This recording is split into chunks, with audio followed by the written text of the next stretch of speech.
कल जो हमने देखा, मोदी जी ने एक तरह से किसानों को बहुत अपमानित किया है और इसलिए सरकार को पहली बार मुझे लगता है कि झूठ कहना बंद करे।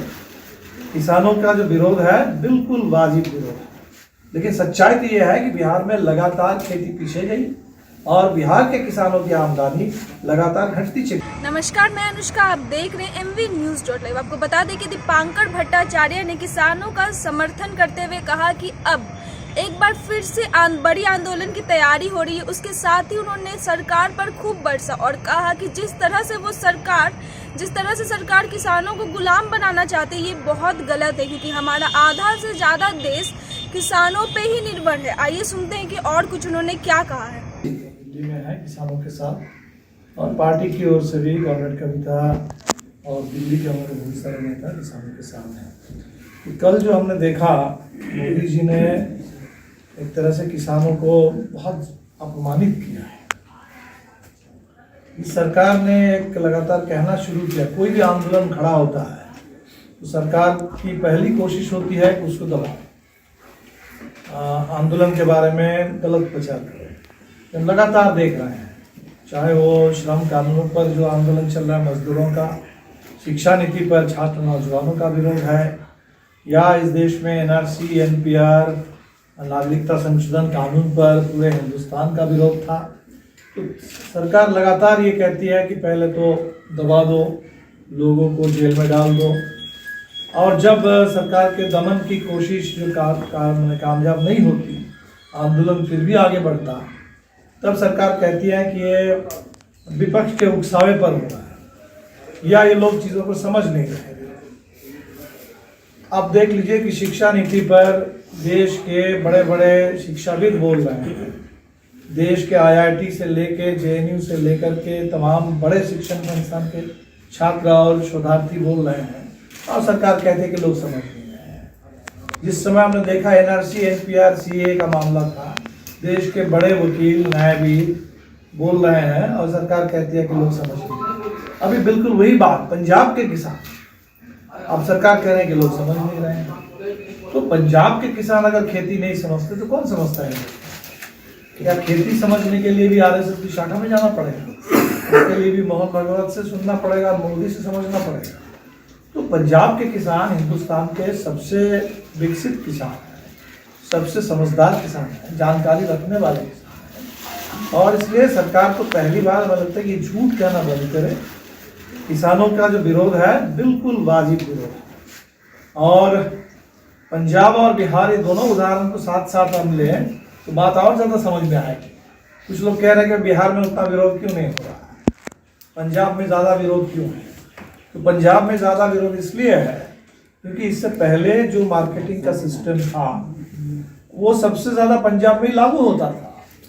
पंजाब के किसान सबसे ज़्यादा प्रभावित होंगे। बिहार में तो नीतीश जी ने, जैसे राजा राम जी ने कहा, 2006 से इन्होंने कृषि बाजार समितियों को भंग करके जो सरकारी मार्केटिंग है इसको लगभग इन्होंने बंद कर दिया। इसलिए बिहार के किसान को तो उनके सबसे ज़्यादा वो पहले से ही इसके शिकार हैं।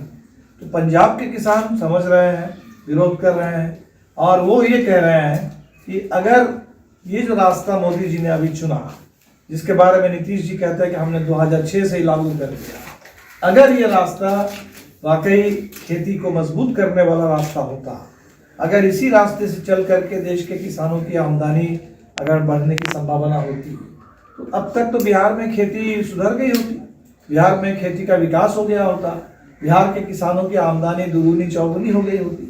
लेकिन सच्चाई तो ये है कि बिहार में लगातार खेती पीछे गई और बिहार के किसानों की आमदनी लगातार घटती चली गई। इसलिए बिहार को देख करके पंजाब के लोग आज बोल रहे हैं कि बिहार हमारे सामने उदाहरण है कि किस तरह से इन कानूनों से खेती चौपट होगी और किसानों की आमदनी घटेगी। इसलिए बहुत स्पष्ट बात है, ये 26 तारीख को भी जो आंदोलन था एक बहुत सुखद संयोग था।